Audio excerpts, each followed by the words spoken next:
किसान संकट में। पुणे जिले में पिछले 3 से 4 दिनों में जारी बेमौसम बारिश और तेज ओलावृष्टि के कृषि क्षेत्र को बुरी तरह प्रभावित किया है। इस प्राकृतिक आपदा का सबसे ज्यादा असर फल बागों पर पड़ा है और जैविक तरीके से तरबूज उगाने वाले किसान बिल्कुल हताश हो गए हैं। जहां एक खेत में औसतन 100 टन तरबूज की उम्मीद थी, वहां अब ओलावृष्टि के कारण केवल 6 से 7 टन तरबूज मिलने का डर है, जिससे किसान लाखों रुपए की नुकसान की संभावना व्यक्त कर रहे हैं। पीड़ित किसानों की मांग है कि प्रशासन तुरंत पंचनामे करके नुकसान भरपाई प्रदान करे।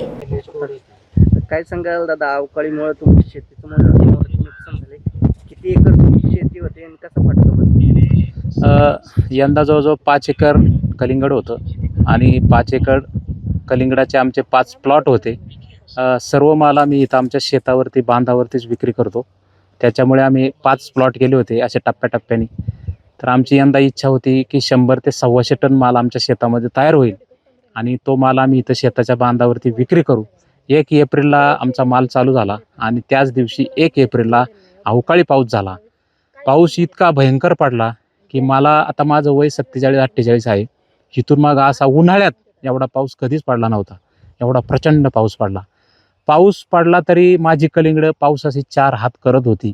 ती मला सांगत होती की तू काळजी करू नको, परंतु अक्षरशः एक थोड्या वेळाने गारपीट चालू झाली आणि ती गारपीट इतकी भयानक होती की अक्षरशः पत्रे, शेतातल्या घराला वरती पत्रे, ते पत्रे असे तडतड वाजत होते। पत्रे उडून जातात का काय ह्याची मला काळजी वाटू लागली आणि क्षणार्धात माझं सर्व पीक जमिनीवरती लोळू लागलं। मी माझ्या स्वप्नांचा ज्या काही इच्छा आकांक्षा मी बांधल्या होत्या, वर्षाचं हे असतं नियोजन असतं, ते सर्व माझं कोलमडलं। कारण हे वर्षाचं नियोजन आमचं महत्त्वाचं पीक आहे।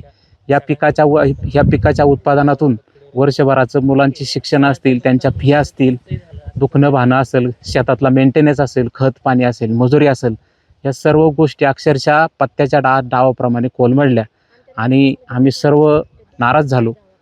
तरी माझी शासनाला अशी विनंती राहील की मला शासनाच्या माध्यमातून जास्तीत जास्त मदत मिळेल अशी अपेक्षा शासनाकडे माझी आहे। शेती हे कलिंगडाची शेती करत असताना एक 6 लाख रुपये भांडवल मी ह्याच्यामध्ये लावलं होतं। 5 एकर ह्याच्यामध्ये कलिंगडाबरोबर अजून भाजीपाला पण असतो आपल्याकडं आणि या सर्वांपासून मला एक 25 लाखाचं उत्पादन मिळेल अशी माझी अपेक्षा होती आणि 25 लाखाच्या उत्पादनातून एक 6 लाख रुपये खर्च वजा जाता या 18-19 लाख रुपये मला मिळतील अशी माझी अपेक्षा होती। परंतु मला आता ह्याच्यातून एक 25-30 हजार रुपये मिळतील, बाकी ह्याच्या पलीकडे मला काहीच मिळणार नाही। नाव सांगा। नितीन चंद्रकांत गायकवाड। हा, दरवर्षी आता आम्ही ज्याप्रमाणे येतो, जो दरवर्षी माल असतो, तर यावर्षी तसं काही चित्र दिसेनाच गेलं। इथं फार विचित्र दिसते असं झालंय पूर्ण। आता जेवढे बी टरबूज बघितले आता आम्ही शेतामध्ये, पूर्ण टरबूजावरती जी गारपीट झालेली आहे ना, त्याचे डॉट आलेले आहेत। पूर्ण खराब झालेला माल आहे, खूप नुकसान झालंय।